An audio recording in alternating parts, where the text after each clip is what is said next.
Hello நண்பர்களே, இன்றைக்கி இந்த வீடியோவில் என்ன பார்க்க போகிறோம்னு பார்த்தீங்கன்னா, பிரண்டை எப்படி வளர்க்குறதுங்கிறத பற்றி பார்க்க போகிறோம்.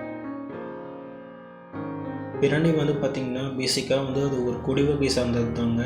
இது பார்த்திங்கன்னா இதில் நிறைய மருத்துவ குணங்கள் அதிகமாக வாய்ந்திருக்கு.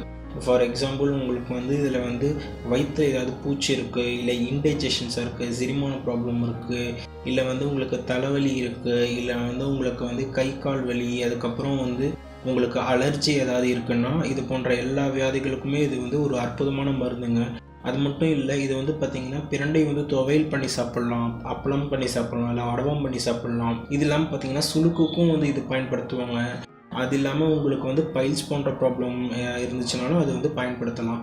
சுளுக்குக்கு பார்த்திங்கன்னா உங்களுக்கு அதோடய சாறு எடுத்துகிட்டு அந்த சாறில் கொஞ்சம் உப்பு, அதுக்கப்புறம் புளி தண்ணி சேர்த்து அது ஒரு இளம் சூட்டில் வச்சு அந்த சுளுக்கு மேலே அப்ளை பண்ணும்போது உங்களுக்கு சுளுக்கு ஓரளவுக்கு ரிலீஃபாக இருக்கும். இது வளர்க்குறதுன்னு பார்த்திங்கன்னா ரொம்ப சிம்பிள் தாங்க. இது நீங்கள் எந்த இடத்துல வச்சு வேணாலும் வளர்க்க முடியும். கொஞ்சோண்டு சன்லைட் மட்டும் இருந்தால் போதும். பால்கனி நிறைய பேர் கேட்டிருந்தீங்க, நான் பால்கனி இருக்கும், அப்பார்ட்மெண்ட்ஸில் இருக்கும், பால்கனி இல்லை ஜன்னல் ஓரமாக வச்சு என்னென்ன வளர்க்க முடியும் அப்படின்னு கேட்டிருந்தீங்க. உங்களுக்கு அற்புதமான ஒரு விஷயம்னு பார்த்தீங்கன்னா இந்த பிரண்டைங்க. இதை ஈஸியாக நீங்கள் வளர்க்கலாம்.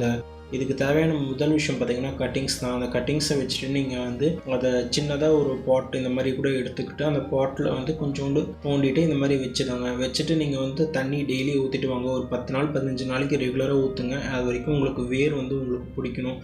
அதுக்கப்புறம் கூட உங்களுக்கு ஒரு 2 டேஸ்க்கு ஒன்ஸ் 3 டேஸ்க்கு ஒன்ஸ் நீங்கள் ஊற்றுனீங்கன்னா கூட பரவாயில்ல.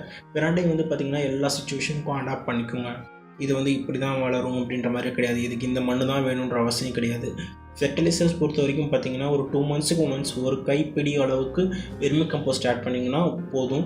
ரொம்ப அதிகமாக உங்களுக்கு இதுக்கு உரங்கள்ன்ற மாதிரி எதுவும் போடணுன்ற அவசியம் இல்லை. பூச்சி தொந்தரவும் அதிகமாக இதில் எதுவும் வராது. இந்த வீடியோ உங்களுக்கு பிடிச்சிருந்துச்சுன்னா மறக்காமல் லைக் பண்ணுங்கள். இது போல் நிறைய வீடியோ உங்களுக்காக காத்துட்ருக்கு. அண்ட் அடுத்த வீடியோவில் பார்ப்போம். until then bye from your gardener Sakthivel.